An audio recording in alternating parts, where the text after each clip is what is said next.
اس قابل نہیں رہی ہے کہ اٹھ کھڑی ہو. تو ایسی صورتحال میں ہوگا کیا؟ دیکھیے جو ہونے جا رہا ہے وہ تو بالکل واضح ہے. چند ہفتے، زیادہ سے زیادہ 2 ڈھائی 3 مہینے ہماری سرحدوں پر جنگ مسلط کی جائے گی. تیاری کر لیجئے، جنگ آئے گی. اب تک ایز پر ٹوڈے اس کے پلان ریڈی ہیں. اس کو روکنے کا صرف ایک طریقہ ہے کہ پاکستان میں حکومت کو تبدیل کر کے ایسی حکومت لائی جائے جو دانت توڑ جواب دے دشمنوں کو، واضح کر دے کہ اگر تم نے پاکستان کی طرف میلی نگاہ سے دیکھا تو پوری قوم قربانی دے کر یہ فیصل جنگ شروع تم کرو گے، ختم ہم کریں گے پھر. لیکن یہ پیغام دینے کے لیے اگر یہ حکومت یہ کام نہیں کرتی ہے تو 2 طریقے ہو سکتے ہیں. ایک تو یہ کہ عوام الناس کا غصہ پھر اس مقام پر پہنچے، جلال اس مقام پر آئے کہ پھر سڑکوں پہ نکال کے سول ڈس اوبیڈینس موومنٹ ہو رہا ہے کو نکال باہر کیا جائے. دوسرا طریقہ جو شارٹ کٹ ہے، اس کے لیے صرف پنڈی جانا پڑتا ہے تھوڑی دیر کے لیے، لیکن اس طریقے پہ بھی اس حکومت کو ہٹایا جا سکتا ہے. اس حکومت کے ہوتے ہوئے اگر جنگ ہوئی ہمیں شدید نقصان اٹھانا پڑے گا. لیکن یہ بات یاد رکھیے گا، نقصان اٹھانا اور بات ہے، ملک ٹوٹنا اور بات ہے، دین و آبرو سے ایمان سے چلے جانا اور بات ہے. انشاءاللہ اس میں سے کچھ بھی نہیں ہوگا. اس وقت جو انڈین پلانز ہیں وہ یہ ہے کہ جس وقت امریکنز مشرق کی طرف مغرب کی طرف سے ہماری سرحدوں پہ داخل ہوں گے، انڈینز بھی اس موقع کا فائدہ اٹھاتے ہوئے working boundary line of control سے کوئی بہت بڑا حصہ کاٹنے کی کوشش کریں گے. امریکنز کی ذمہ داری یہ ہوگی بنیادی طور پر کہ پاکستان نیوکلیر آپشن استعمال نہ کر سکے، یا پاکستان کی فضائیہ جو امریکنز نے 2 aircraft carrier battle groups, یہ ایئر کرافٹ کیریئر بڑے بڑے جن کے ساتھ پورا بیٹل گروپ ہوتا ہے، کئی جہاز اس کے ساتھ ہوتے ہیں، ہماری سمندروں میں ہمارے سامنے کھڑے کیے ہوئے ہیں، جو ہمارا نیول بلاکڈ بھی کریں گے اور ہمارے ان کے طیارے اس بات کا اطمینان بھی کریں گے کہ پاکستانی فضائیہ کو بہت زیادہ نقصان نہ پہنچا دے انڈیا کو.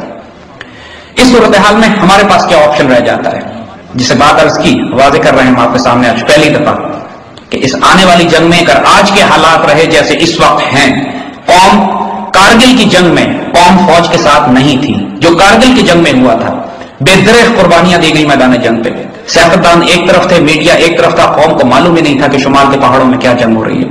نتیجہ یہ ہوا کہ فوج کو آخر میں جب ہٹایا گیا تو کسی کو معلوم ہی نہیں ہوا کہ واقعات کیا تھے. ایسٹ پاکستان میں یہی کرائسس ہوا تھا کہ فوج اپنی مقامی آبادی سے الگ ہو گئی تھی، لیکن وہاں کے آڈز بالکل ڈفرنٹ تھے. 40,000 فوج تھی صرف، اور چاروں طرف کم از کم 5 لاکھ کی فوج میں گھیرے ہوئے تھی. وہاں تو لڑنا ہی تقریباً ناممکن، اور 6 کروڑ کی آبادی مخالف تھی. یہ صورتحال میں پاکستان میں نہیں ہے، مغربی جو پاکستان ہمارے پاس ہے. اللہ کے فضل سے فوج ایک یونٹ ہے، قوم بحیثیت ایک قوم ایک بیدار ہے، جانتی ہے، بے چین ہے.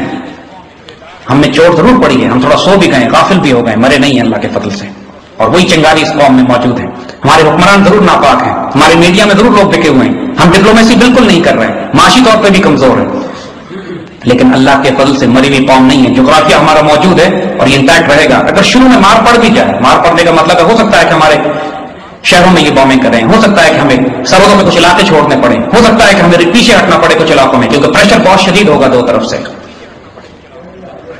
لیکن ری گروپ کر کے، ری آرگنائز کر کے، کاؤنٹر اٹیک کر کے جگہ کو لینا کوئی بڑی بات نہیں. تلک الایام نداولها بین الناس، یہ تو اوپر نیچے چوٹیں لگتی رہتی ہیں، کوئی بڑی بات نہیں. یہاں پہ قوموں کے حوصلے بلند ہونے چاہیے. جو قوم زندہ ہوگی جیتے گی آخر میں وہی قوم جس کے حوصلے بلند ہوں گے، جس کو اپنی فتح پہ یقین ہوگا، جس کو اپنے اللہ پہ بھروسہ ہوگا، اور جو اس یقین کے ساتھ جائے گا کہ ہم نے 47 کا بدلہ بھی لینا ہے اور 71 کا بدلہ بھی لینا ہے، ہم ایک ایک خون کا حساب لیں گے. جنگ شروع یہ کریں گے، ہم پھر کہہ رہے ہیں اللہ کی قسم ختم ہم خود کریں گے اس کو. لیکن اس کے لیے حوصلہ رکھنے کی ضرورت ہے، مایوس ہونے کی ضرورت نہیں ہے. کوئی پاکستان نہیں ٹوٹ رہا ہے اللہ کے فضل سے. ہم نے اپنی غلطیاں کی ہیں، ہمارے اپنے اعمال ہیں جو ہمارے اعمال ہیں اس وقت، اس کی سزا ہمیں لگے گی، کفارہ دینا پڑے گا، لیکن صرف کفارہ ہے. انشاءاللہ کفارے کے بدلے اللہ تعالیٰ غلطیاں اگلی پچھلی معاف فرماتا ہے. انشاءاللہ خیر ہوگی اس معاملے میں.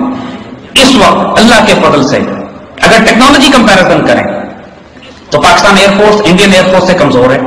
ہماری آرم فورسز کے پاس نئے ویپن سسٹم نہیں ہیں جو انڈینز کے پاس ہیں. انڈینز اسرائیل سے بھی لے رہے ہیں، روس سے بھی لے رہے ہیں، امریکہ سے بھی لے رہے ہیں. لہذا ویپنز کے اوپر تو ہم کبھی بھی مقابلہ نہیں کر سکے ان کے ساتھ. ہماری تاریخ گواہ ہے 1400 سال کی کہ مسلمانوں نے کبھی طاقت کے توازن پہ جنگیں نہیں جیتی ہیں. ہم نے جنگیں جیتی ہیں تو اس کردار پر، اس اخلاق پر، اس جرت پہ، اس جذبہ شہادت پہ کہ جو ہماری میراث ہے. ایک عجیب و غریب واقعہ آپ کو تاریخ اسلام کا سناتے ہیں. سیدنا خالد بن ولید رضی اللہ تعالیٰ عنہ جنگ یرموک سے پہلے، اب یہ سوچیے گا کہ مسلمان ملت کے اعلیٰ ترین بیٹل فیلڈ کمانڈرز وہاں، وار اسٹریٹجسٹ وہاں موجود ہیں، حضرت ابو عبیدہ بن جراح، حضرت زرار، حضرت خالد بن ولید رضی اللہ تعالیٰ عنہ. جنگ یرموک چل چکی ہے. سیدنا خالد کہتے ہیں کل میں جا کے ان عیسائیوں کا فیصلہ کر دوں گا. ایک لشکر تھا عیسائیوں کا ایک طرف، 60,000 اس کی فوج تھی. تو سیدنا خالد سے جب پوچھا گیا کہ آپ کا بیٹل پلان کیا ہے، کل آپ جا کے کیا کریں گے ان کے ساتھ، کہتے میں 30 مجاہد لے کے جاؤں گا اور 60,000 پہ حملہ کروں گا. اب اگلے کیا جواب دیتے ہیں؟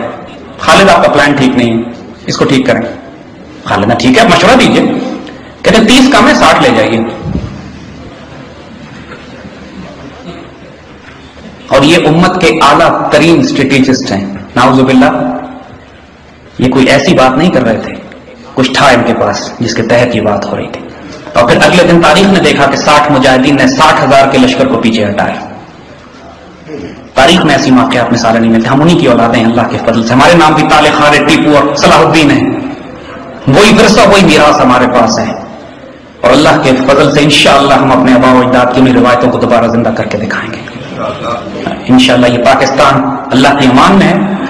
یہ جو کچھ بھی ہو رہا ہے ہمیں اپنے حضور صلی اللہ علیہ وسلم کی اس حدیث پر ایمان کی حد تک یقین ہے. دیکھیے امتحان سے پہلے اگر رزلٹ بتا دیا جائے کہ اس پرچے میں آپ نے 100% نمبر لے کر آنے، پھر پرچے کی ٹینشن کم ہو جاتی ہے.